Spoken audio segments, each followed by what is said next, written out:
She threatened to have my family arrested for using her lake. 3 days later, I handed her an eviction notice for the house she'd lived in for 12 years. It's dawn in northern Michigan, mist rolling off pristine water. My 9-year-old daughter Zoe's clutching her fishing rod, confused and scared. Sheriff's cruiser crunching up my gravel driveway.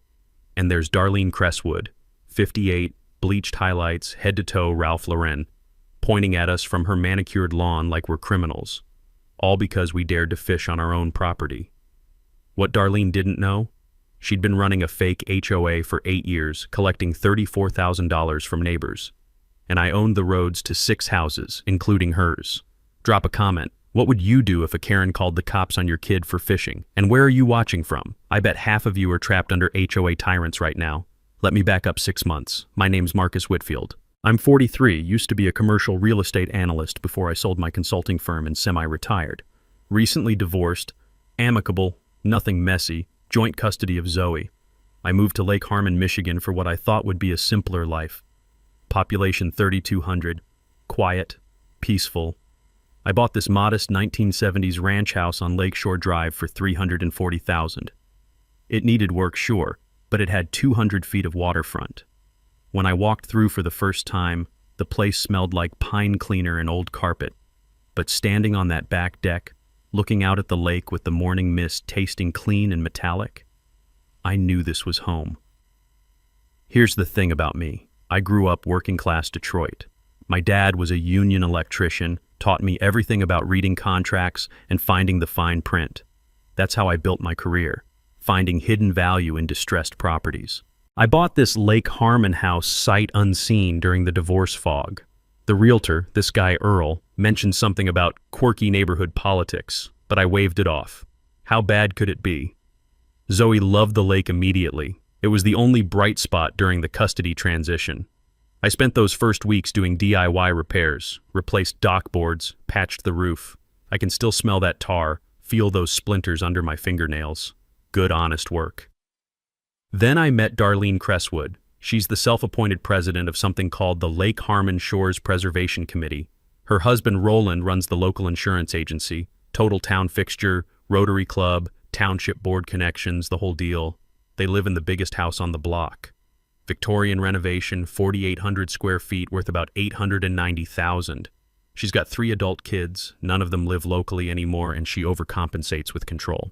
Drives a white Lexus SUV with a vanity plate that says LK Shore 1. Week 2, Darlene comes clicking down my dock in her heels, that sharp, aggressive sound on the wood planks. You'll need to submit a waterfront usage application to the committee, she says, all smiles. We manage lake access to protect property values. I'm confused. I own waterfront. It's a public lake. She thrusts this 3-page document at me, $500 annual maintenance fee, rules about dock colors, boat size limits, guest restrictions. I politely declined. This is a public lake. I own my shoreline. Her smile froze. The air got thick with her perfume, overwhelming gardenias, chemically sweet, almost nauseating. Everyone who matters participates, she said, emphasizing that word matters like a threat. You'll regret making waves. I Googled Lake Harmon HOA that night, found nothing registered with the county, called Earl the realtor. Oh yeah, he laughed nervously. Darlene's thing. Most people just pay to avoid the hassle. My instinct told me something was off, but I wanted peaceful life for Zoe. I filed away the property survey I'd found during dock repairs, partially buried marker with faded county recorder stamps, and decided to ignore Darlene.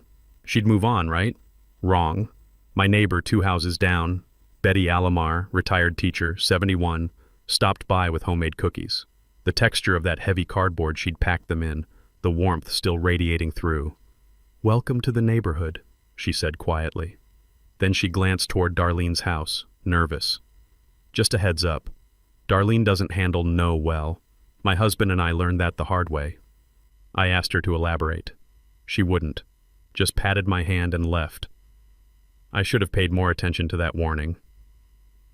3 weeks pass. Zoe and I are settling in. It's a Saturday morning, maybe 7 a.m. The air's cool, that early September chill. I've got coffee in my thermos. You can smell it mixing with the lake water, that earthy combination. We're on the dock, and I'm teaching Zoe to cast. The water's so quiet you can hear the line whisper through the air. Then Darlene marches down in athletic wear and a sun visor, purposeful stride like she's on a mission. "You're in violation of quiet hours," she announces. "No waterfront activity before 9 a.m. I look at her, trying to stay calm. "Darlene, there's no HOA here. We're just fishing."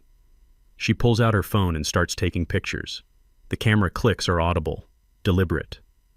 "You're disturbing the ecosystem and violating community standards. I'm documenting everything." Then she pulls out this laminated card, Lake Harmon Covenant Rules, printed to look official. Claims all properties signed back in 1987 when the subdivision was developed. "I never signed anything," I said. "Your property is bound by prior agreements. Check your title." Now here's something everyone should know. Covenants and deed restrictions must be recorded with the county to be enforceable. If someone waves a document at you, ask for the recording number. No recording, no legal standing. Period. Monday morning, I'm at the county recorder's office. The place smells musty, decades of archived documents packed into file cabinets. The clerk, friendly woman named Janine, helps me pull everything on Lakeshore Drive. 0 recorded HOA documents, 0 restrictive covenants after 1985, and even those expired. The original covenant was generic. No exotic paint colors, minimum square footage requirements. Nothing about lake usage, nothing about fees, nothing about committees. Janine confirmed it. If it's not recorded here, it doesn't run with the property. Basic real estate law. I printed the official records and wrote Darlene a polite letter, kept a copy for myself. Hand-delivered it to her mailbox. Per county records, no HOA or restrictions exist. Please stop misrepresenting legal status. We'll continue using our property as we see fit. 2 days later, Roland shows up at my door. It's evening, and the porch light's attracting moths. You can hear them smacking against the bulb. Chaotic little impacts. Roland's got this practiced insurance agent smile, but his cologne hits me first. Woody, expensive, overpowering in the small porch space. "Marcus, let's be reasonable," he says. "The fee helps maintain neighborhood quality. Think of it like voluntary community investment." His tone shifts halfway through. Less friendly, more threatening. "Darlene's just protecting our property values. Your house, well, it needs work. Wouldn't want code enforcement noticing issues." I felt my jaw clench, tasted that metallic anger. "Are you threatening to sick the township on me?" "Just friendly advice between neighbors." His handshake when he left was too firm. Dominance play. Next morning, township inspector's truck in my driveway. The inspector, Daryl, 50s, apologetic type, says he got a complaint about unpermitted dock work. He examines everything, finds nothing wrong. "Yeah, you're fine," he tells me. "Between you and me, we get a lot of calls from Lakeshore Drive. I think someone has the non-emergency number on speed dial." That's when I realized Darlene has connections. She's willing to weaponize bureaucracy. This isn't about neighborhood harmony. This is about power. I reassured Zoe everything was fine, but internally, my competitive instincts activated. The same drive that made me successful in real estate was waking up. If Darlene wants to play games with fake authority, I need to understand what's really happening here. I started keeping a detailed log. Dates, times, interactions, photos, everything documented. You know what's funny? Darlene thought she was intimidating me, but every move she made, every threat, every fake document, she was building my case for me. People who abuse authority always make the same mistake. They think documentation protects them. They're wrong. Documentation protects the person smart enough to collect it. Week later, I'm noticing something weird. Neighbors are avoiding eye contact. Betty, the woman who brought me cookies, stops returning my waves. I get this anonymous note in my mail, printed, no signature. "Troublemakers don't last long here. Sell now while you can." The paper rattled in my hand. I could hear my pulse in my ears. Then Zoe comes home from school upset. Her classmate's mom, Cheryl Vinson, uninvited her from a Halloween party. She said her mom heard we're problem people, Zoe tells me, and I can see her fighting back tears. Darlene's running a whisper campaign. I started talking to neighbors discreetly. The pattern emerged fast. 5 families on this block have been paying Darlene's fees for 5 to 8 years. I did the math. That's over $20,000 collected. maybe more. I asked them why they paid. The answers varied, but the theme was consistent: easier than fighting. Roland insures most of their homes. There's an implicit threat there. Darlene orchestrates social exclusion, book clubs, holiday parties, community events. One neighbor, Greg Hawthorne, he's a plumber, fought back once. Suddenly couldn't get township permits for his business truck parking. This is textbook extortion hidden as volunteerism. Real HOAs have elections, financial disclosures, accountability. One person collecting money with no oversight? That's just theft with extra steps. I contacted the Michigan Attorney General's office, Consumer Protection Division. They were interested. Darlene's committee has no legal structure, no tax filings, no incorporation documents. If she's collecting fees under false pretenses, that's fraud. But they need a formal complaint with evidence. I decided to attend Darlene's monthly committee meeting. Uninvited. Wednesday evening. I walk into her house, massive dining room, overwhelming floral wallpaper, chandelier too bright, scented candles everywhere, vanilla bourbon, cloying smell that coats the back of your throat. 7 neighbors are sitting uncomfortably in Victorian chairs. Darlene's presiding like it's a corporate board meeting. Spreadsheet, printed agenda, the whole performance. The antique clock on the mantel ticks in the silence. Since I'm a property owner, I said, I'd like to see the committee's incorporation papers and financial statements. You could have heard a pin drop. Everyone just stared. The temperature in that room, she had the heat cranked up, probably on purpose. Discomfort as intimidation. Darlene's voice went cold. These meetings are for members only. You're trespassing. Your email invitation said all Lakeshore Drive residents. That's me. So where are the financials? She called the sheriff's department. Roland has connections there too. Deputy Shane Morrison shows up. Young guy, early 20s, clearly uncomfortable. Darlene claims I'm harassing her in her own home. I explained calmly that I responded to an open invitation, just asking about financials. Deputy Shane pulled me aside outside. Sir, I'd recommend leaving. Crestwoods have a lot of pull around here. I left, but I noted the legal system's already biased. Driving home, my knuckles were white on the steering wheel. This wasn't just a neighborhood spat anymore. This was about power, control, and a system rigged for people like Darlene. I thought about Zoe being excluded. Neighbors too scared to speak up. And I made a decision. I'm not backing down. But I need to be smarter. Late that night, laptop screen glowing, cold coffee cup beside me, I started pulling property records for the entire Lakeshore Drive block. That's when I found something interesting. The original subdivision developer, Harmon Lakeside LLC, went bankrupt in 1993. Assets sold at auction. Question: who bought what at that auction? I added it to my research list. Something about that bankruptcy nagged at me. Real estate assets don't just disappear. Someone always ends up owning them. And in my experience, ownership is power. The clock on my wall read 1:30 a.m. My eyes burned from staring at county records. But I was close to something. I could feel it the way you feel a storm coming, that change in air pressure, that static charge. Darlene thought she was untouchable. She thought her husband's connections, her social status, her 12 years of neighborhood dominance made her invincible. She had no idea what was coming. Saturday morning. We're back to the scene from the opening. Zoe and I are fishing from the dock, 6:30 a.m. Pre-dawn light, mist on the water, that smell of algae and earth mixing together. Peaceful. Then Darlene appears from the tree-line path. Lululemon outfit, coffee tumbler, expression of pure triumph. I warned you about quiet hours, she says. You're also trespassing on shared lakefront. This is my property. There are no shared areas. The waterfront is collectively owned by the committee. Check the original plat map. She pulls out her phone. I'm calling the sheriff. You're trespassing and endangering a minor on restricted property. I couldn't believe it. You're calling the police on a father and daughter fishing? You were warned. Actions have consequences. 20 minutes later, Sheriff Tom Braddock pulls up. He's 55, gray temples, looks tired like he's seen too much small-town drama. Zoe's clinging to my arm. Her hand is cold, trembling.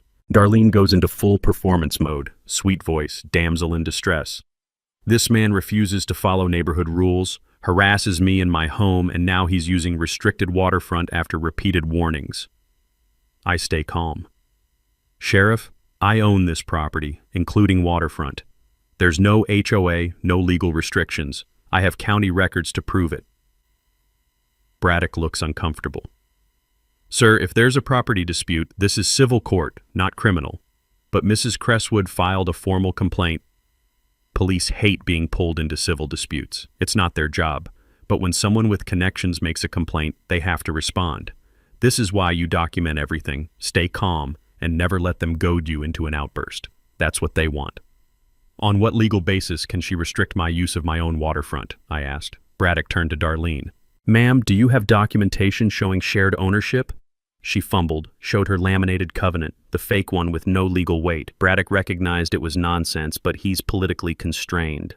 This needs to be resolved through proper channels. Mr. Whitfield, maybe keep the peace until... Sheriff, I'm not breaking any laws. I'm using my property. If Mrs. Cresswood has a legal claim, she should file a lawsuit. Otherwise, this is harassment. Tense standoff. The lake water lapping the dock. Morning birds chirping. Peaceful scene. Absurd tension. Braddock pulled me aside, away from Darlene. Quietly, look, I know how this seems. The Cresswoods contribute to the sheriff's election fund. I have to respond to complaints, but between us, you're right. This is civil, not criminal. My advice? Get a lawyer, document everything, and maybe don't fish before 8 a.m. for a while.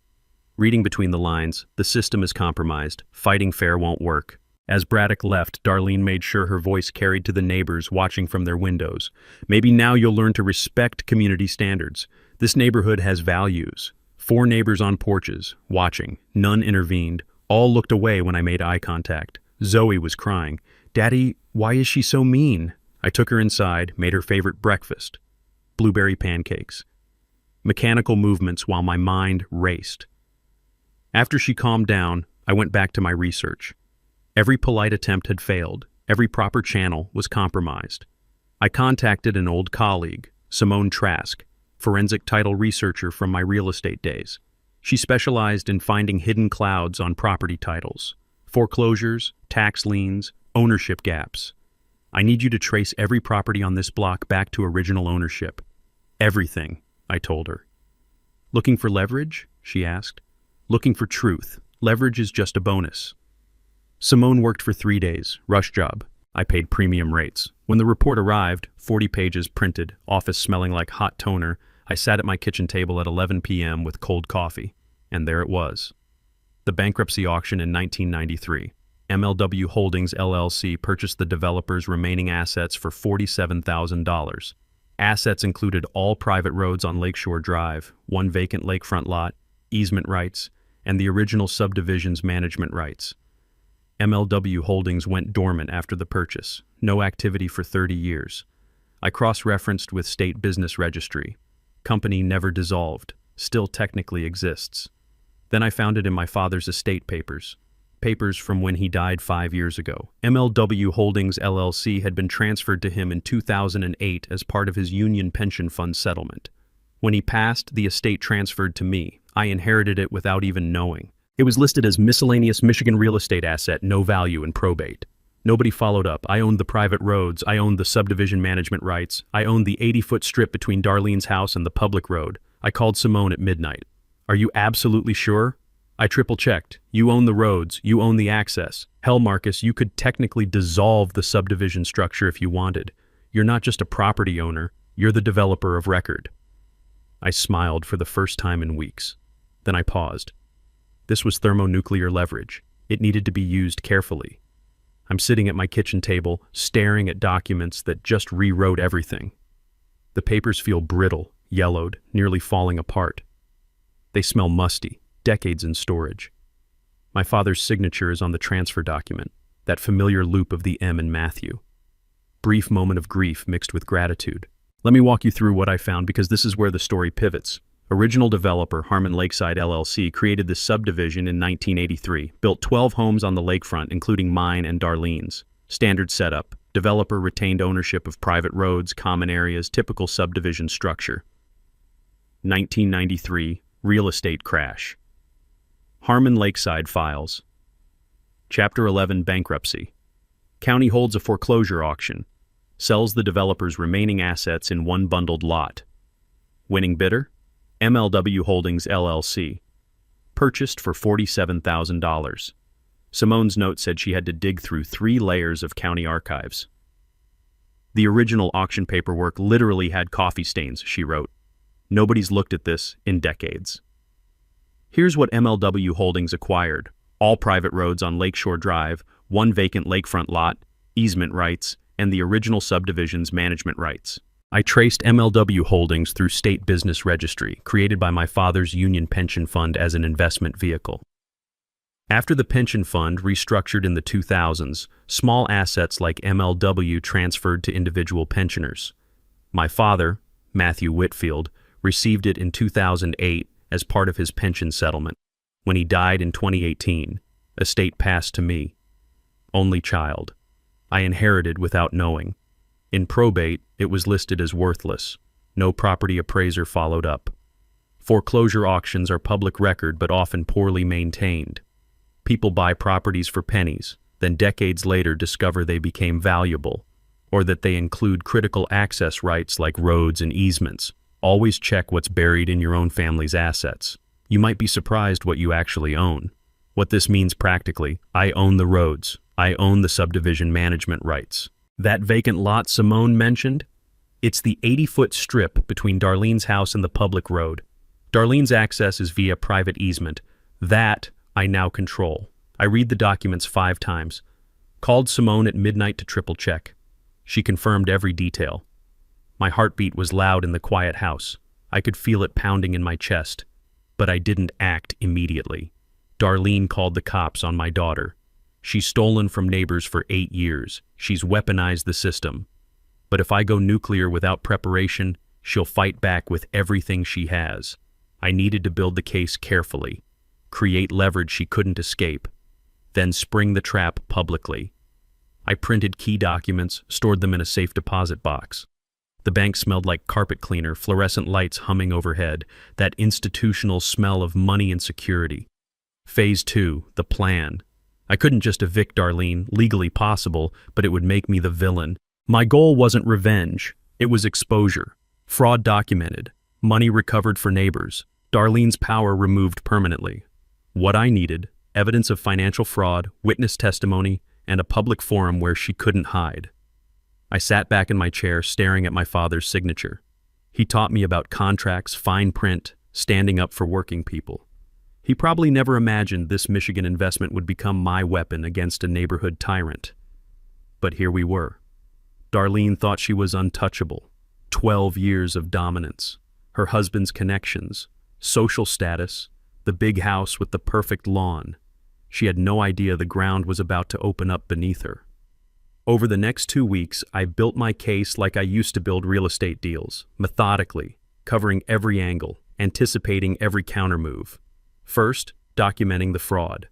I created an anonymous survey titled Lakeshore Drive Neighborhood Expenses, hand-delivered to all 11 neighbors, excluding Darlene's house. Simple questions. Have you paid fees? How much? What did you receive in return? 7 neighbors responded anonymously. They were scared of retaliation, but they responded. Total collected by Darlene over 8 years, $34,500. Supposed expenses: road maintenance, lake monitoring, legal fees. Actual work done: 0. No paving, no legal services, no environmental testing, nothing. When someone's collecting money for the community, ask for receipts. Real HOAs must maintain financial records and make them available to members. No receipts equals red flag. No incorporation documents equals fraud. It's that simple. Second, building the legal foundation. I consulted an attorney, Preston Hall, 60s, property law specialist. His office smelled like leather and old books, the kind of place where you know serious work gets done. Preston reviewed my ownership documents. "This is airtight," he said. "You control access to 6 properties, including Crestwoods."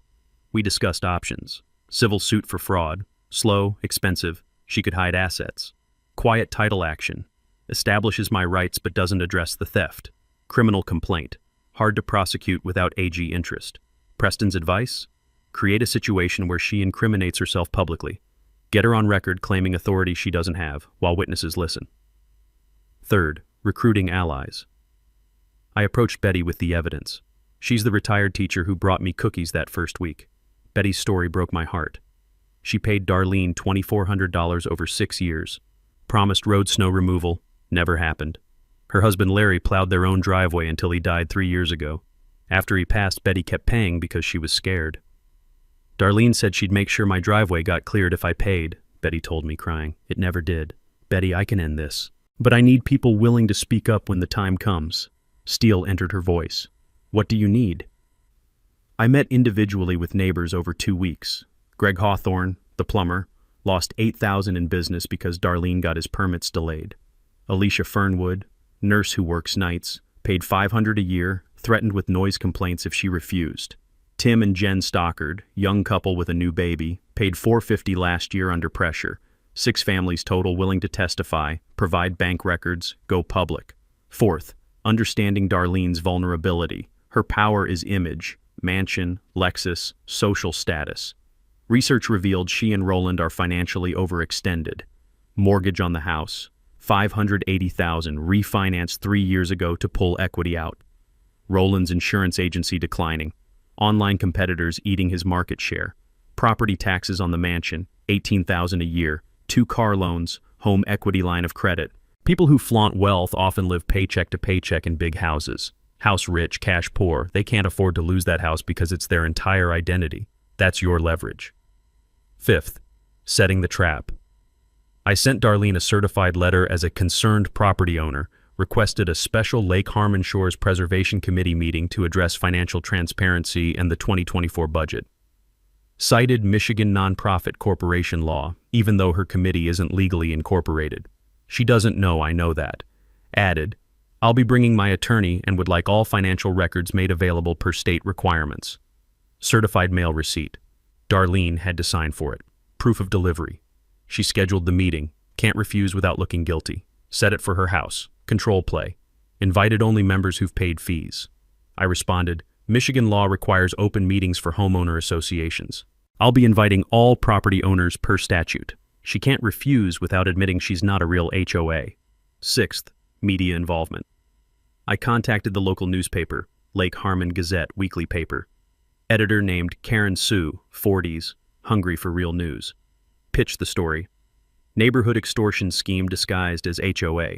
Provided documents, ownership records, neighbor testimonies, financial accounting. Karen's eyes lit up.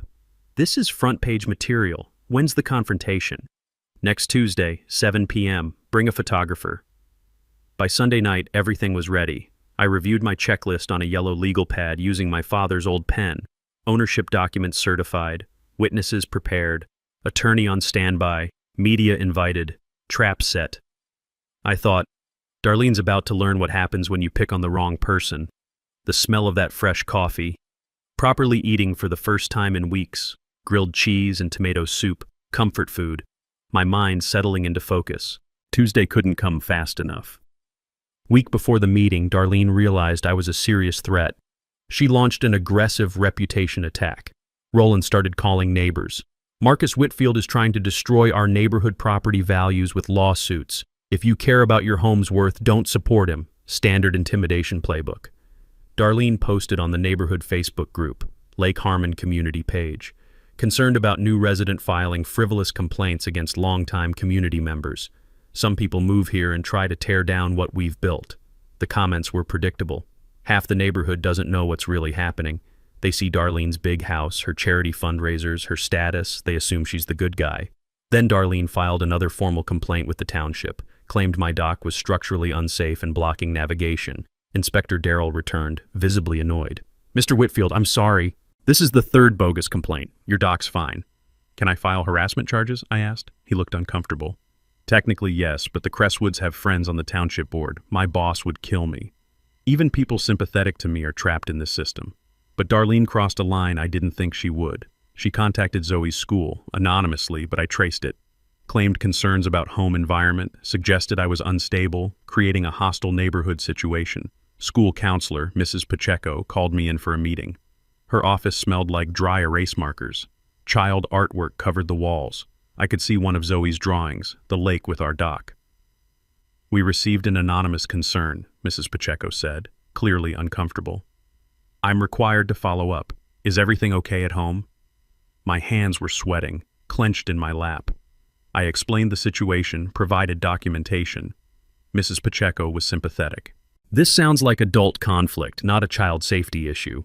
I'll note that, but please resolve this before it escalates further. Outside, the school bell rang, children's voices in the hallway. Normal life, such a contrast to the ugliness of adult games. I felt something cold settle in my chest. Fury, controlled and dangerous. Darlene weaponized Child Protective Services. That's beyond neighborhood dispute. That's malicious. I met with Preston Hall. She just tried to imply I'm an unfit parent. That's a line you don't cross. Preston nodded grimly. Good. That shows desperation and intent to harm. Document everything. When she falls, she needs to fall hard enough she can't get back up. I intensified my research. Pulled Roland's business licenses, insurance agency complaints, property tax payment history. Found something interesting. Crestwoods are 3 months behind on property taxes. $4,500 owed. Roland's insurance agency has 2 formal complaints with state regulators, breach of fiduciary duty. Then the big one, Darlene's Preservation Committee bank account. I had Preston subpoena it. Current balance, $12,000. Wait, neighbors paid $34,500 total.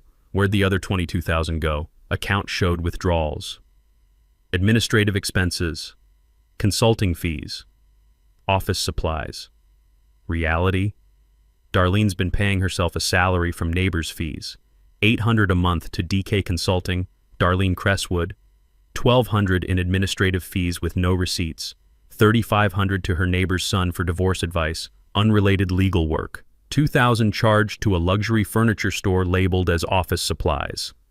When someone controls money without oversight, always follow the withdrawals. Administrative expenses with no receipts, that's embezzlement. Real nonprofits require 2 signatures on checks, annual audits, and public financial statements. This had none of that.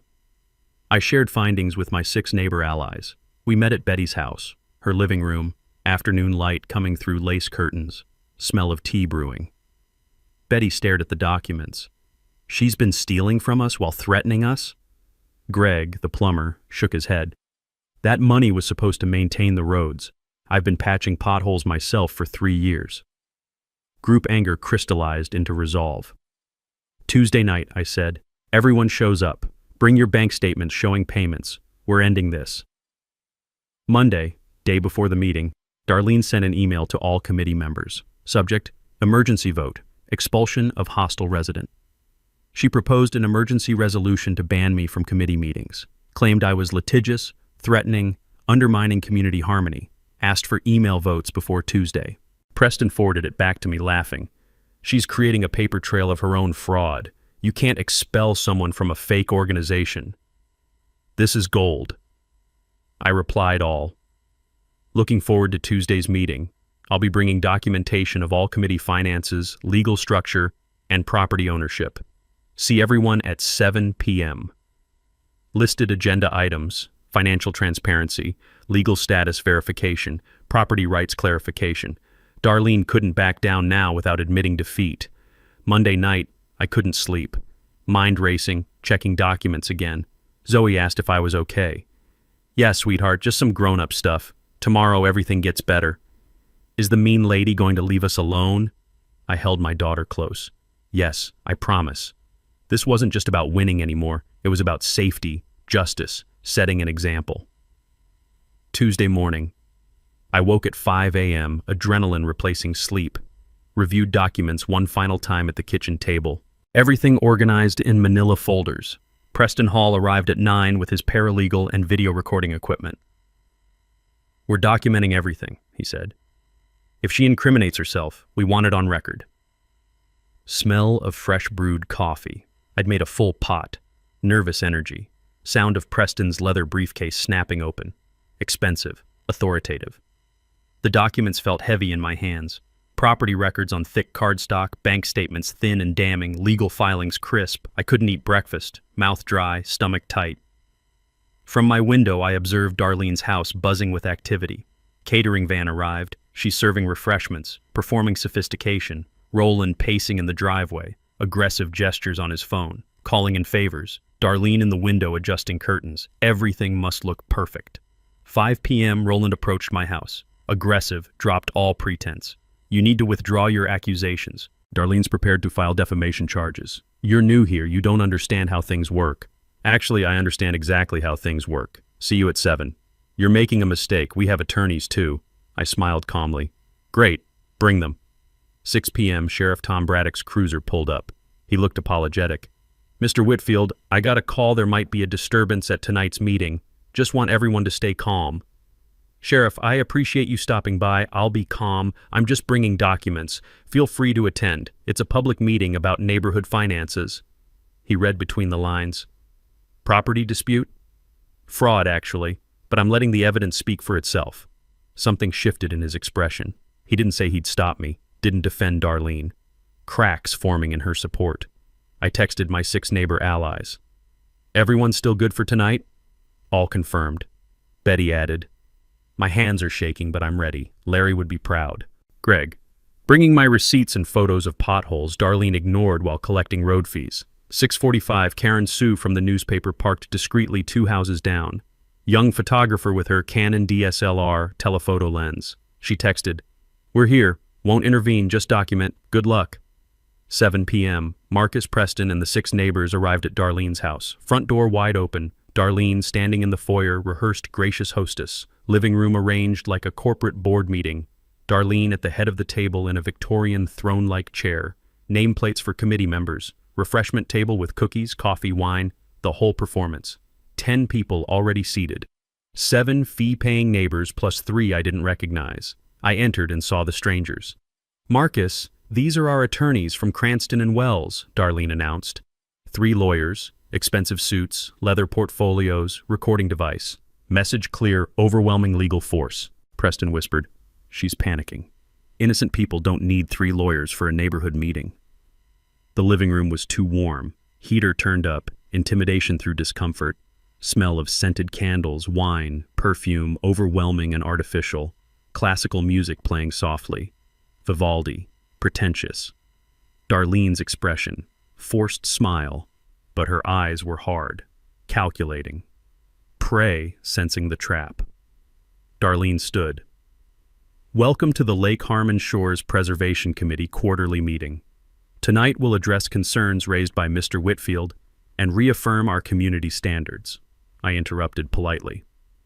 Actually, Darlene, before we start, I'd like to see the committee's incorporation documents and bylaws. State law requires they be available at all meetings. She flustered. That's not on the agenda. It should be. You're operating as a corporation, collecting funds, making legal claims. Show me the Michigan nonprofit registration. My lead attorney, Mitchell Crane, 50s, silver hair, intervened. Mr. Whitfield, this is a private voluntary association. We're not subject to ghosts. Preston interrupted. Counselor, if it's a private voluntary association, it has no legal authority to collect fees or enforce restrictions. Which is it? Crane paused, looked at Darlene. Mrs. Cresswood, perhaps we should discuss this privately. Darlene lost composure. No, I'm not being bullied in my own home. Marcus signed the covenant when he bought his house. No, I didn't, and there's no recorded covenant, but we'll get to that. The atmosphere shifted. Neighbors watching, some confused, some starting to understand. Betty stood. Darlene, I want to see the financial records. Where did my $2,400 go? Betty, sit down. This isn't... Greg stood. Yeah, I paid $3,200 over 6 years. You said it was for road maintenance. I haven't seen anyone maintain anything. Temperature rising, metaphorically and literally. Darlene's 3 lawyers exchanging glances, realizing they're in the wrong room. I spoke calmly. Darlene, we can do this the easy way or the hard way. Show everyone your bank records for the Preservation Committee. Show them where the $34,500 went. Her voice shook with rage. How dare you? This is slander. It's only slander if it's false. I have bank records. Want me to share them? Preston set his laptop on the table. Projector ready. Darlene looked at her lawyers. Silent plea. Crane. Mrs. Cresswood, I think we should adjourn and reconvene with more preparation. No, we're doing this now, with witnesses. I looked toward the door. Karen Sue and the photographer entered. Darlene saw the media. Face went pale. Now, I said, let's talk about who actually owns this neighborhood. I opened my briefcase. Sound of latches clicking. Everyone frozen, watching. pulled out a document stack 6 inches thick, county recorder stamps visible on top. Let's start with the basics. Darlene, can you show everyone proof that Lake Harmon Shores Preservation Committee is a registered entity? We've operated for 12 years. Not what I asked. Registration documents. Now. Her lawyers shuffled papers. They had nothing. She'd brought them for intimidation, not substance. Preston projected a spreadsheet on the wall. Borrowed projector, white wall became the screen. Showed all payments from neighbors, dates, amounts, check numbers. Total, $34,500 collected over 8 years. Darlene claimed this money maintained roads, funded legal fees, covered administrative expenses. Let's see receipts. I don't have to. This is a voluntary association. Greg stood, angry. You threatened to sick the township on me if I didn't pay. That's not voluntary. The testimonies began. Betty, voice shaking but determined. You told me after my husband died that if I paid, you'd make sure my driveway was cleared in winter. I paid $400 last year. Nobody cleared my driveway once. Alicia, the nurse. You threatened noise complaints about my nursing shifts if I didn't pay. I work nights. I need to sleep days. You extorted me. Tim and Jen, the young couple. We paid because Roland said our homeowner's insurance might have issues if we didn't. That's your husband threatening people using his business.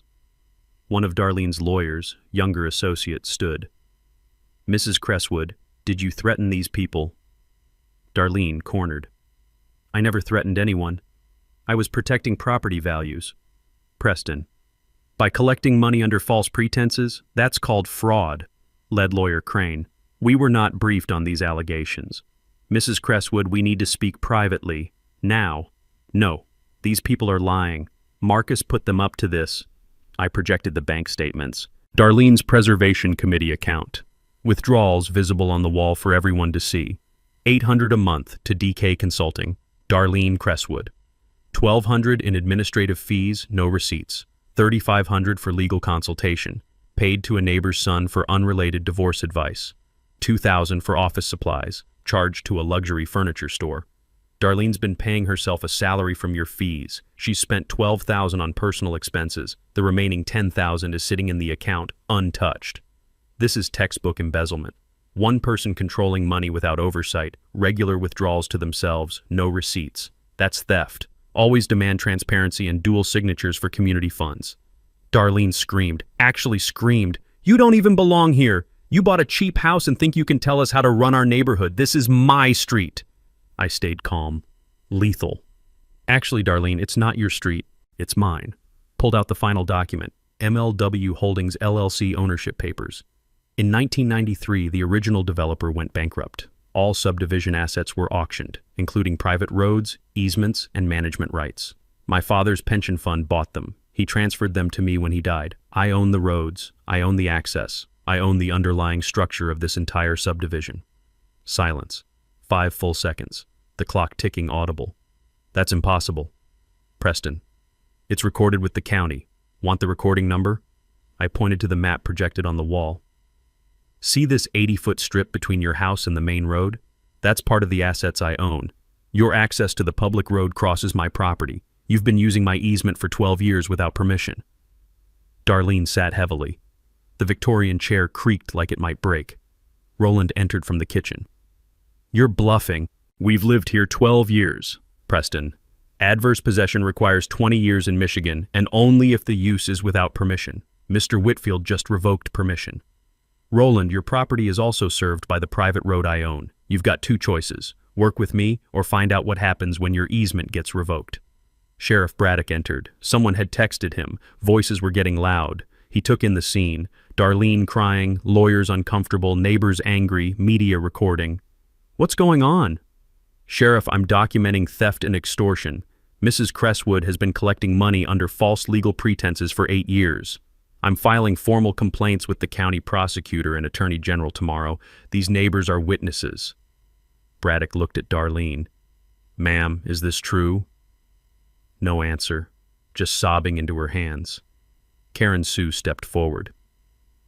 Mrs. Cresswood, I'm with the Lake Harmon Gazette. Would you like to comment on these allegations? Photographer's camera, rapid shutter clicks capturing everything. Get out of my house, all of you. Smell of fear in that room.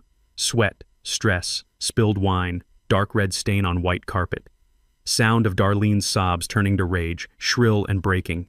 Tension draining as neighbors realized they were free. Darlene's perfect living room disheveled, chaos replacing control. I stood, addressing the room. Here's what happens next. Anyone who paid fees gets their money back, from the $10,000 remaining in the account and from Darlene personally. All fake rules are void immediately. The private road needs maintenance. I'll form a proper, legal, transparent homeowners association if everyone wants one, with elections, bylaws, real financial oversight. Stunned silence. Then Betty started clapping. Greg joined. Alicia. Others followed. Applause filled the room. Not triumphant, cathartic, relieved. The three attorneys gathered their papers, leaving quickly. Crane to Darlene. We'll send our bill. You'll need criminal defense counsel. We don't do that. Darlene abandoned, looking small in her oversized house. I turned to Roland. You and Darlene have 30 days to repay every neighbor she extorted. Full amounts, with interest. Or I file criminal charges and revoke your easement access, your choice. Roland defeated. How do we don't have... Not my problem. You benefited from her scheme. Figure it out. We left together. Me, Preston, the neighbors, media following, asking questions, Darlene alone in her living room. Empire collapsed. Week 1 after the meeting, Darlene and Roland scrambled to repay neighbors. They sold the Lexus, that white SUV with the LK Shore 1 plate, got $48,000. Roland cashed out his whole life insurance policy for $31,000 more. Payments started flowing. Each neighbor received a check, certified funds, with a lawyer-written apology letter, hollow but legal. Betty received her $2,400, deposited it, then donated $1,000 to the local animal shelter in Larry's memory. The county prosecutor filed charges: fraud, embezzlement, extortion. They offered Darlene a plea deal. She pleaded guilty to misdemeanor fraud, avoided jail because restitution was already paid. 2 years probation, community service, permanent injunction against forming any neighborhood association. Roland wasn't charged, but his insurance agency lost clients. Reputation ruined in a small town.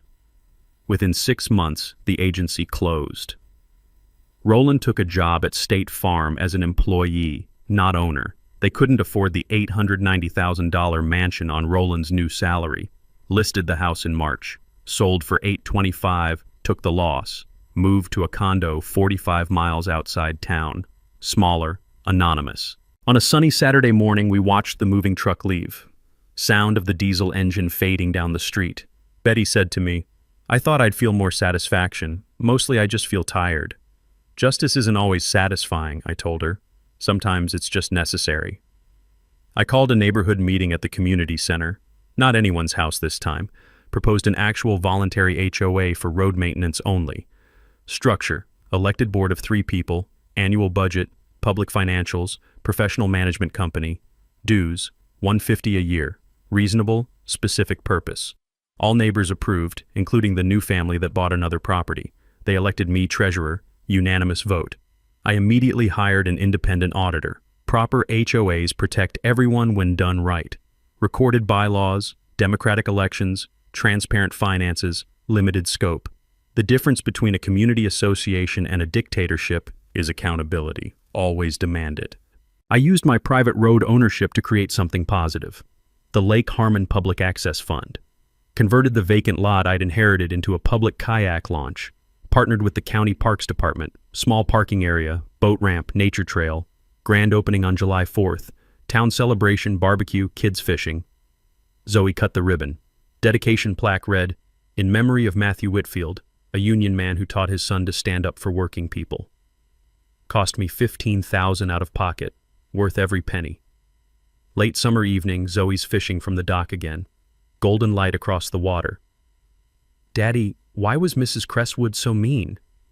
Some people think being in control makes them important. They forget being kind is what actually matters. Are we staying here? Forever if you want. This is home. Betty became Zoe's honorary grandmother. Bakes cookies, babysits, tells stories about Larry. Greg the plumber and I became friends. We fished together, watch football. We started an annual block party tradition every September. Casual, genuine, nothing like Darlene's forced committee meetings. 1 year later, I'm standing at the lake edge, same spot as that morning when the sheriff showed up. Full circle. I think about my father, the inheritance I didn't know I had, unexpected justice. I realized my real estate skills, finding hidden value applied to life itself. See what others miss. Be patient. Then take precise action. I'm not semi-retired anymore. I started a consulting business helping people fight HOA fraud. Website, referrals, pro bono work for those who can't afford it. First client, woman from Indiana, similar situation. First thing, I told her on the phone, get the county records. Everything starts with knowing who actually owns what. Karen Sue's newspaper article ran front page. Local man exposes years-long neighborhood extortion. Went semi-viral, picked up by state news, all over Reddit. Thousands of people sharing their own HOA nightmares in the comments. My advice got repeated. Document everything. Check county records. Don't assume people have authority they claim. 3 months later, I received a letter from a law firm in Ohio. Our client read about your situation and would like your assistance. Her HOA is foreclosing on her home over $400 in unpaid fees for a pool that doesn't exist. I smiled and reached for the phone. But that's a story for another time. If you've got an HOA nightmare story, drop it in the comments. Let's see how many of us are dealing with petty tyrants who need to be taken down a notch. And hit that subscribe button because next time we're talking about a woman who outsmarted a predatory lender trying to steal her grandmother's farm. You won't believe what she found in the mortgage documents. Some battles are worth fighting, especially when you know the system better than the bullies do.